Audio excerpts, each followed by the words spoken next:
Hey, I'm Chris J. Reed. I'm the only CEO with a Mohawk, and I run Black Marketing, Social Selling, Dark Arca Marketing, Mohawk Marketing, and Chris J. Reed Mastery. So this is top 10 tips about how to use LinkedIn. This is a LinkedIn Masterclass. This is for the Asset Managers Association of Singapore. Thank you very much for inviting me. So this is my top 10 tips about how you can use LinkedIn and how you can benefit from it. You can create a content marketing plan, and we believe that this is the most effective way of doing it. 411. It's not just us, it's LinkedIn, Twitter, Facebook, Instagram. So 411 is basically one hard sell post. So if I was to talk about black marketing, that's a hard sell post about my business. But I can't talk about that all the time, as much as I'd like to, because people will just still unfollow me, hide my feed, and I won't be able to talk to them. I won't be able to build a relationship. So I have to do a soft sell post, which could be about social selling or content marketing, and then 4 unrelated posts, which could be about Hong Kong or Singapore. It could be about innovation or technology, nothing related to my business. Because that way people will actually engage with me, because I'm sharing legitimate, relevant content with them that they can get a benefit from. And when I hit them with a hard sell post, they're more likely to see it. So think about your content marketing strategy and try and do 411, because it does work. So think about things like short posts. So short posts are very good. Like Christy the Stout and CNN, you might have heard of. She does a fantastic way of doing LinkedIn marketing. She shares lots of things like this. These are very, very short posts. So she talks about lots of things to do with news. They get reasonable engagement, but when she personalizes it, that's when she gets the real engagement. So when she personalized the fact that Anthony Bourdain, who she obviously worked with at CNN, had died, that got phenomenal engagement. When she personalized and talked about her first Kate Spade bag when she died, again, that gets the engagement because it's personal, but it's also business as well. And that gets phenomenal engagement. So personalize things, be authentic. You know, I went to Hong Kong about 6 months ago, and my room wasn't ready at the Ritz-Carlton. So I took a picture of this because they let me use the boardroom. And I thought, that's fantastic. I come in here, complaining I'm not getting a room. They give me the boardroom for free. Wonderful. So my clients there, my clients are really impressed. Tallest hotel in the world, boardroom looks out. So I shared the post, got 55,000 views, which is phenomenal. More importantly, the person who actually owns the Ritz-Carlton in Hong Kong saw it. So he demanded, he's a guy in white, obviously, he's demanding a meeting. I love your post, we need to have a chat. So as a result of that, he became a client. So did the Ritz-Carlton in Hong Kong, so did the Ritz-Carlton in Shanghai, so did the W Hotel. So from one photograph, which did not sell my company at all, I actually got 5 clients. That's the power of content marketing on LinkedIn. It's all about authentic sharing. And you can amplify your thoughts. Stephanie's fantastic at doing this. You may have heard of Stephanie. Now, if lawyers can do it, so can you guys. Because everyone says to me, oh, you can't do this in the finance industry, you can't do this in the legal industry. Stephanie can. Stephanie does a wonderful job of actually enhancing her personal brand on LinkedIn. And she amplifies every time she's in the Business Times, she lets you know. So she's letting you know that her column is there, because more people will read her column on LinkedIn than will read her column on the Business Times. So it's amplifying, amplifying, amplifying. Even when she's in, for example, the American Lawyer, she lets you know she's in the American Lawyer. So she's presenting her brand and she's marketing herself. This is all free.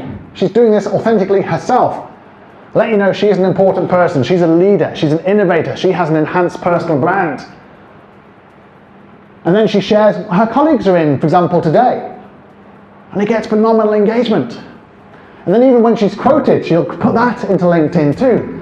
She's letting you know every single time she's quoted or appears anywhere. So interviews and podcasts are also very important. You have to do an interview outside, put it on LinkedIn, it gets more engagement. Same with podcasts. Put the interviews outside or inside LinkedIn, it gets more engagement. 2 great examples about people who really went from 0 to 250,000 views just by sharing content. Steve Blakeman, who used to be here in Singapore, recently did this post. 3 years ago, he had 5,000 followers. Now, by sharing authentic content, by posting, he's got 250,000. That's not by advertising, it's not by sponsoring, it's not by spending money, just by sharing content. Now, he's got 250,000 followers, gives him enormous power. and he answers every single comment. And that's the key on LinkedIn. Don't just put up a blog and don't answer people. The least you can do is thank people, like people, thank them for actually contributing, because that makes your blog go viral. It also basically is polite. They've taken the time to actually go out there and do it. You should do the same thing. Tony does the same thing. Tony went from 1,000 to 250,000 too in Sydney, just by sharing content, legitimate, authentic, compelling content. And he again shares and likes and replies to every single comment. You've got to engage. You don't just put content up, get people to react and then ignore it. You've got to engage. Very, very authentic. So you've got to be authentic. So I often come up with spontaneous posts, which have nothing to do with my company. So I love coming back from Changi. I came back from Changi Airport from a 12-hour flight in Auckland, and of course there's no queues. And I love doing this picture when there's no queues, because every other airport in the world there's millions of queues. So you share that, and then suddenly you get loads of other people. This is a Friday night, so it's the worst time to post on LinkedIn because everyone's on Facebook. But you share something authentic that other people can empathize with, and people will engage. 41 comments, people also saying, yes, it's the best airport in the world. Or when I crowdsource my logos, for example, you just put them out there and you get people engaging. And this does two things. It creates awareness for the brand and it engages the audience at the same time. And now you can do videos. Videos are phenomenally important on LinkedIn. And to prove how effective they are comparative to YouTube, which everyone thinks just put on YouTube it works, it doesn't from a B2B perspective. So this video about our new office in Singapore, we have now a massive office in Cecil Street, got 35 views on YouTube. And I don't know who those people are. Because on YouTube, you have no data. You do not need to register to actually view a video. Where the same video on LinkedIn got 20,000 views. And I can see every single person who liked, commented, and viewed my profile as a result, because you have to register on LinkedIn. So that is more powerful from a B2B perspective, just an authentic 3-minute video. And you can do it too. There's no reason why you can't do it.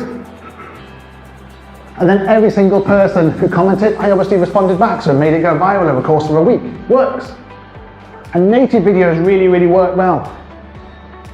So to give you a great idea, Simone Heng does a fantastic job in showing her passion for her job by sharing a phenomenal amount of videos. And normally when she's on air, and she gets a phenomenal amount of engagement because she's showing her passion for what she does.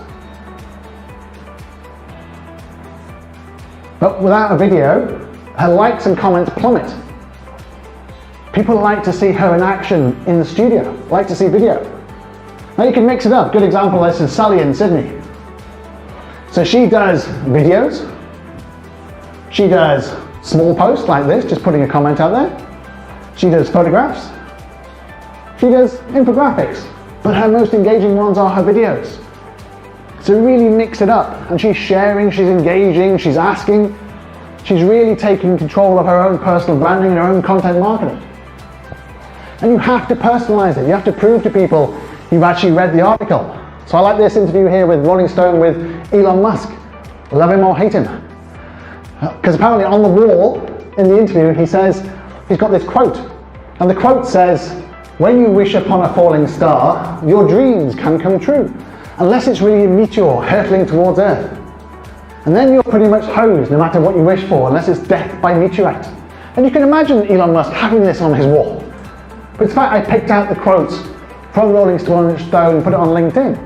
So you're sharing a part of it.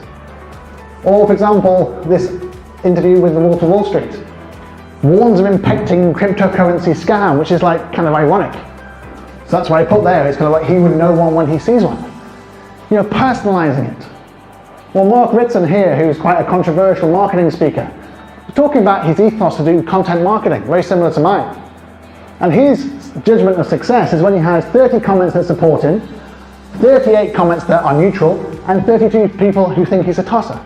And you think that's about right, because at least got people to engage. And there's nothing worse than having no comments at all, nobody disagreeing with you. You should also tag people. So Andrew Pickup's very good, Microsoft. He'll tag lots of people to do with lots of different products in different areas. So he tagged me on this because we use the Surface Pro. So then I tagged him back and showed me using the Surface Pro. Or this in the weekend, for example, last week, I went to Wine Connection in Singapore, it's on the road. And they kept on serving beer in Peroni glasses that was not Peroni. And literally, you complained like 4 or 5 times, and we just took a picture and did a blog about it. But I tagged the Wine Connection to see if they'd actually react and engage, and they didn't.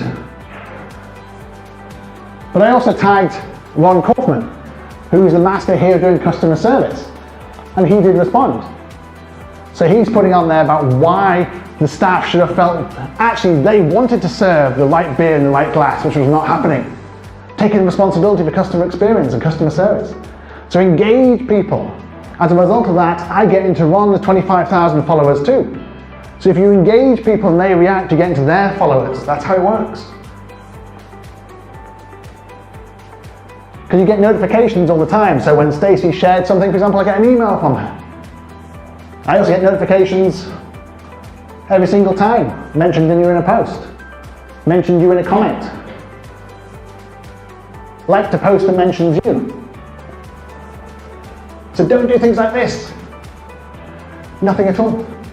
And I've seen a few of your profiles. They look like this. And like this. If you have lots of connections, you have a few connections, share your thoughts. They're just as legitimate as everybody else's.